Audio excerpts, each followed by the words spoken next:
Hey guys, welcome back to another video in the series Let's Code It, where we hunt for good strategies across YouTube. We come back and we code it into MQL, and I'll share the coding process so we can learn how to code in MQL. And by coding, we take out any subjective human element from our testing, so we know when we run the test, our rules are being followed 100% of the time. So today we're going to be looking at a strategy by TradePro. But for the life of me, I cannot find that video again. If somebody can find it, please give me a comment in the comment below so that I can put it in the description. But the strategy basically said that there is no overbought in an uptrend and there is no oversold condition in a downtrend, which basically means that when you're in an uptrend, you don't care for the relative strength index when it goes into the overbought territory. Because for example, it goes into overbought here, but the price just continues to go up. So in an uptrend, and we determine that by a 200 EMA, but if the price is above it, then we're in an uptrend, and then we don't care for the overbought condition. We only care for the oversold condition. So if we have an oversold condition here, for example, that's what's valid to us, and there we will take the trade in the general direction of the trend. Or here in a downtrend, when the price comes here above the RSI goes in the overbought territory. Now in a downtrend, there can be overbought conditions. There cannot be oversold conditions. So this is not valid for us because the price can just continue going down. So we will buy when the price is oversold in an uptrend, and we will sell when the price is overbought in a downtrend. So this was the gist of the strategy. If somebody can find that link, please let me know, and I'll put it in the description as well for others to see. Now by the end of the video, you will be able to write an EA in MetaTrader, where you will be able to ask the user for all these inputs to define, and you will be able to write the EA and test it, something like this, where the EA will automatically open and close trades for you, while you can do the entire test and knowing 100% or knowing for sure that your rules are being followed 100% of the time. So let's get to the meta editor and start coding.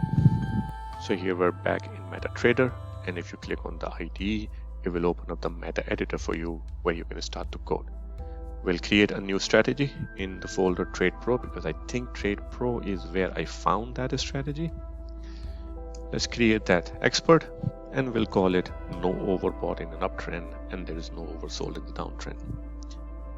We click next, and here we have the opening template. I'll clean it up so that we're left with only initialization function, deinitialization function, and non-tick function.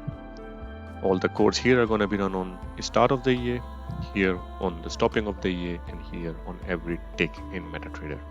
So first thing first, the rules of the strategy.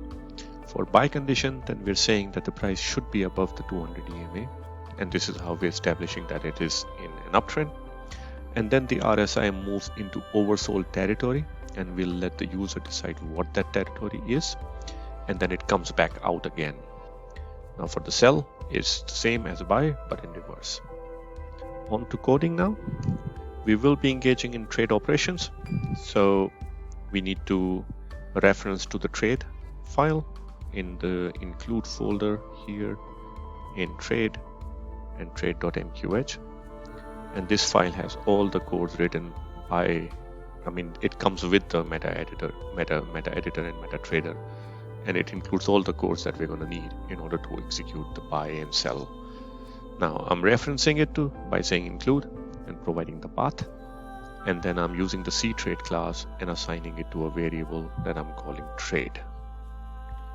Then we have two indicators that we need, which is the EMA and RSI. So I'm going to create a handle for both of them, and this is going to be an integer, and I'm calling it handle RSI and then handle EMA. And then I need a double variable, so a variable with decimals, and I'm creating one calling it indicator buffer, where I can copy the value from these handles into the variable so that I can use them. I'm creating this variable as an array by putting these brackets so that I can store more than one value at a time. in this variable. So now what do we need from our user? We are going to ask the user for the time frame, and this we say input so that the user can input it. Then it's an enum time frame, so it's the type of the variable because it's time frame, and this is in MQL called enum time frame.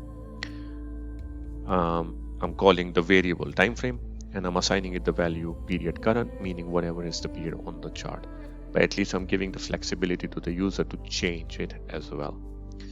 Now, if you put two hashes and put a comment after, that's what you're going to see in the input tab. So for example, if I compile now and then I go back to meta editor, what I'm going to see here, let's wait a second, if I run this, what I'm going to see here is the variable time frame. So whatever we're going to define there, here, let's call it time frame for the EA. And if I compile it and then go back, then I'm going to see time frame for the EA. And we're asking the user to define this input. They can choose whatever they want. And if they choose something here, 1 hour, then it doesn't matter what chart they're going to apply it. The chart can have a time frame of 5 minutes. The EA will still respect our time frame defined here. If they keep it to current, that basically means whatever is on the chart. So we give this flexibility to the user. The next thing we're going to ask the user is to provide an input of how many, what periods do they want for the EMA. And we set it to 200, but they can then change it. And it's an integer because it is an integer. Now, if you compile and go back to your screen, now you will see that there is another one called EMA period. And here they can write whatever they want. The default is the one that you have set up.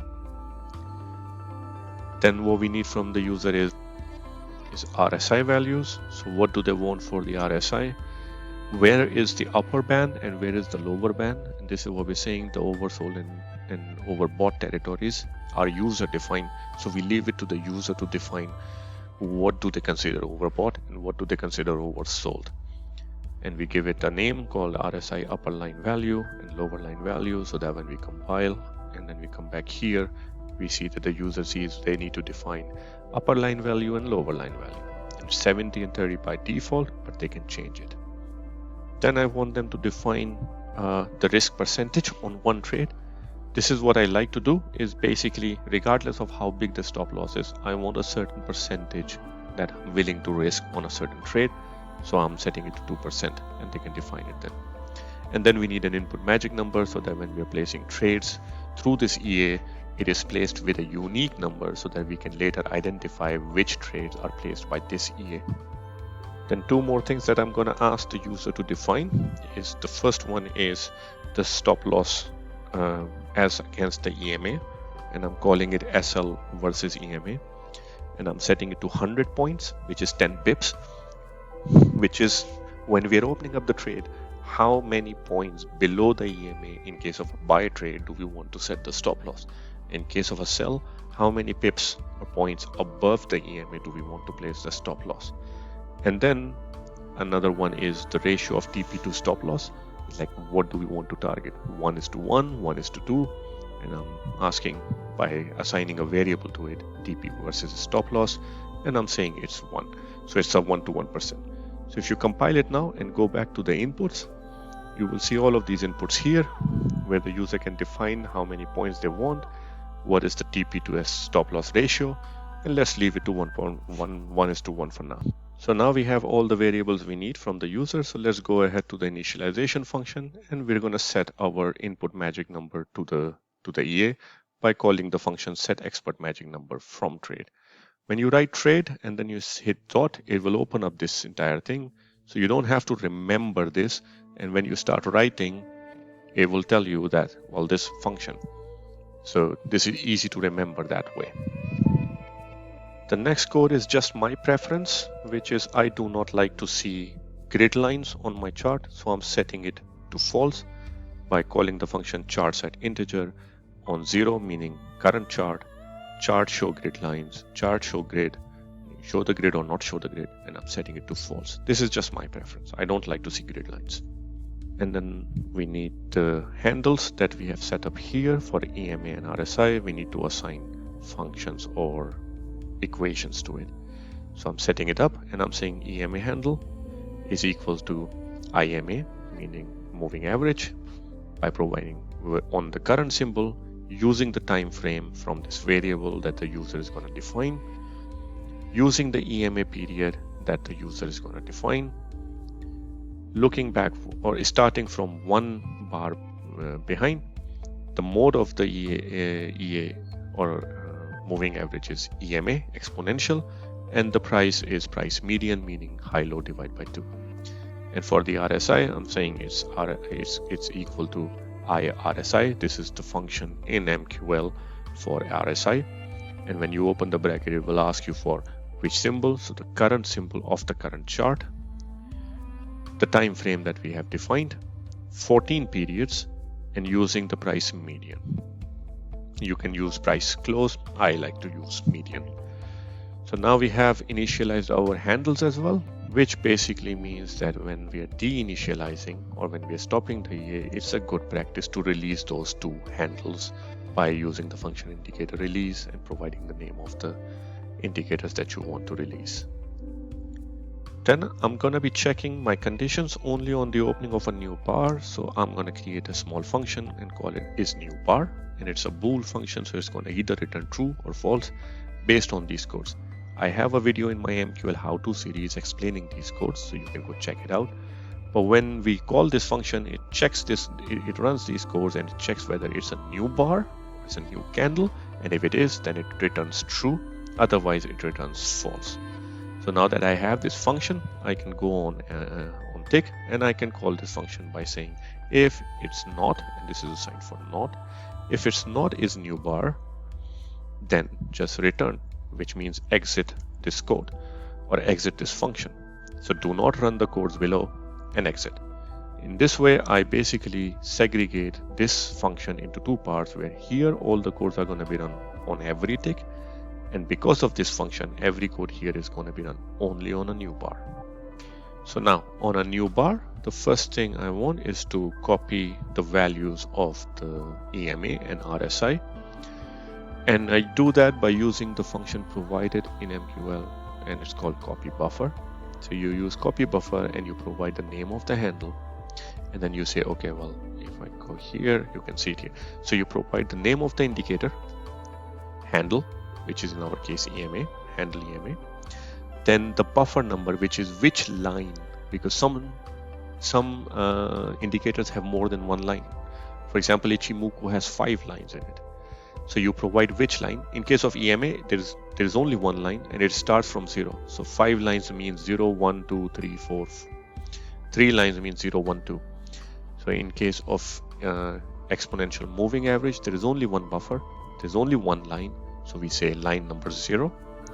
Then what's the starting position of that line? Let's take it at 1. And then how many values do we want? So how many bars do we want to go? Do we only want the last bar, or last from last bar, last from last bar? I only want the last bar, so I'm going to say just take the one value of the last bar and copy it into the indicator buffer variable that we had created here. And once it's copied into the indicator buffer, then I can pass on the value from indicator buffer, which is an array variable. So I need to say which value within the indicator buffer. So, and the values start from 0. So 0, 1, 2, 3, 4. Because we're only copying one value into indicator buffer, so there is only one value in this array buffer, in this array variable, and that's on the position number 0. So then I say create an EMA, create a variable, double variable, call it EMA, and assign it the value from the indicator buffer from position 0. Then we go to RSI, and in RSI I want 2 values, because what I'm going to check is that from last bar was oversold territory, and the last bar has come back again.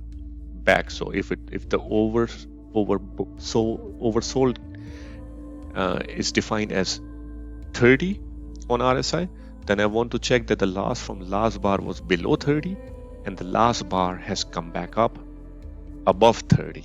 so that we're not taking the trade on entering the overbought territory or oversold territory. We are buying when we exit the oversold territory. So I need two values, and this is why I'm saying copy buffer using the RSI handle. There's only one line, so 0, line numbers or buffer number 0. Then use the last, start at the last bar, and then take two values, the last bar and the last from last bar, and then copy it into the indicator buffer. And this is why we created the indicator buffer as an array, so that we can store more than one value in it. So now we are storing two values in it. And because we are storing more than one value, I also want to say that they use the function array set as series and then set the series of indicator buffer as true, which basically means line it up properly. Because what you can also have is sometimes is that you copy 10 values and they are not copied in a perfect order, so it doesn't go index wise, last bar, then last from last bar, then last. It can also have the last bar, then 7th bar, then 6th bar, then 4th bar. So we call this function array set as series, and then we say this indicator buffer that we have copied, set it properly as a series by calling it true, so that we have properly the first bar, then the last from last bar, then the last from last bar, and then going backwards. We didn't need that here because we only copied one value, but here because we're copying more than one value, it's safe to do this array set as series as well. And now we can go ahead and copy these values. So I'm creating two variables, RSI x1, which is the last bar RXI, and then RSI x2, which is the last from last bar. And then because we've set it as a proper series, then I'm passing on the position 0 to RSI last bar and position 1 to RSI last from last bar. Now we have all the values we need, so we can go and test for the buy condition. Apologies, before we check for the buy condition, we need one more thing, which is the close of the last candle. And I get this value and store it in a variable that I'm creating here as close x1 by using the function iClose, current symbol or the symbol of the chart, the time frame that we've defined, and the last bar. So the last bar value, the last bar close value. And I need this to check whether the price is above or below the EMA. So now our buy condition is basically that if the close x1, which is the close of the last candle, is above the EMA, so that we know that it's an uptrend, and then if the RSI x1 is above the lower RSI that we have asked the user to define, and RSI 2 is less than, meaning it went below the lower band and then it came back up. So if all three of these conditions are true, then we know the price is in an uptrend. We went into the oversold territory and then we exited the oversold territory. And then I'm also additionally checking that the positions total is less than 1, that there is no other open position at this point in time. If these conditions are met, then I want to define our entry point, our stop loss, and our TP. And we define, and by opening up these variables all in double forms. Double basically means that these are the variables that can have decimal values.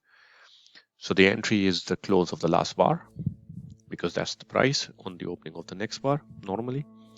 Stop loss is EMA minus whatever points that we define or the user define. Because it's a buy, so it's the price is above, then we say EMA minus whatever is stop loss points that we have defined as a user. And then TP is entry plus entry minus a stop loss, meaning however big is the stop loss value, times the TP versus stop loss, which we defined as risk to reward ratio. So if it's risk to reward ratio 1, then it's 1. If it's risk to reward ratio 2, then it's 2. And then we need to calculate the lot size based on the risk percentage that we provided, and we said it's going to be 2%. And this we do by creating another function here at the bottom, and we call it calculate lots. And when we are calling this function, we will provide it the value of how big is our stop loss in terms of distance from the entry. And then using these functions or these calculations, we're going to decide what should be the lot size in order to achieve that risk percent that risk percent that we have asked user to provide us. Now I have a separate video on this in the MQL how-to series on how this entire function works, so you can go check it out as well. But for now, I'll continue with the assumption that you understand what this code is going to do. So now that we have this function, we can go back up to our tick where we were defining our lot size, and we create a variable, double variable lots, and say calculate lots by using that function, and we provided the distance or the size of the stop loss by saying entry minus stop loss. It's a buy, so entry is going to be above the stop loss, so that the total points of a stop loss are going to be entry minus the stop loss. Once we have all of that, then we can go ahead and buy and open up the buy by using the variable trade that we created and saying dot buy, and when it opens, then you provide it's the first thing it asks for is the volume, which is in our case lots, the symbol, which in our case is going to be the symbol of the current chart. Then we need to provide the price, which is entry, and we need to provide stop loss, TP, and any comment that you want to put. And that is it. So we can close the if function here. And then now for the sell condition, it is the reverse, which is if the price has closed below the EMA, so now we're in a downtrend, and that the RSI two bars behind was above the upper limit, meaning it was in the bought territory, and RSI last candle is less than the upper limit, which means it has come back down. So we want it to go above 70 if it is 70 that we define, and then come back below 70. We don't want to open up the trade when we are going overbought. We want to open the trade once we have gone overbought and then return or exit. Then we open the trade by providing trade.sell, and the lot size in this case, because in case of a sell, the stop loss is above the entry point, so you have to calculate the distance of the stop loss by saying stop loss minus the entry. And this is what we are doing here. Calculate lot size is stop loss minus the entry, because stop loss is above the entry in case of a sell. Same goes for the TP setting. We're going to be using stop loss minus entry times the risk to reward ratio. I think we have everything. So let's go ahead and compile. And we don't have any errors and we don't have any warnings. So we can go ahead and we can run our function, our EA, and I can run it from here as well. It takes us to our input. We leave it to default, and then it starts to run.